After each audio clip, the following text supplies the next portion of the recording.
Guys আমরা এখন আছি মানিকগঞ্জ রেস্ট অফিসে। এখানে তো বাচ্চা এখানে বসে রয়েছি, বৃষ্টি হইতেছিল অনেক। তো এখানে বাচ্চাদের খেলার মতন অনেক স্পেস আছে। তো দেখতে পাচ্ছেন ওইখানে ওই পাশে বাঘ আছে, এখানে দোলনা খাওয়ার আছে, সিংহ আছে, তারপরে এই যেটা আছে এটার নাম জানি কি ভুলে গেলাম, এখন মনে করলাম ডাইনাসর। তারপরে ওইখানে আছে সিংহ, সিংহ আছে।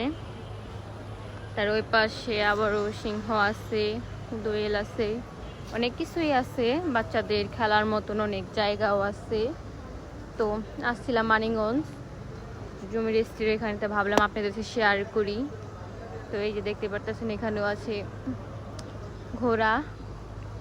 তা এই যে এখানে আমাদের জাতীয় পাখি পশু, আবারও খাইতে লাগছিলাম পিছুল।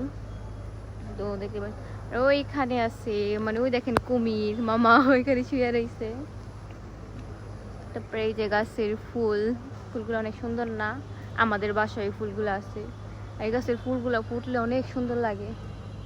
তো ওইখানে আছে বক, আর এখানে আছে যেগুলা। তো আপনারা বাচ্চারা নিয়ে আসবেন, এখানে বাচ্চাদের খেলার মতন অনেক স্পেস আছে, অনেক জায়গা আছে।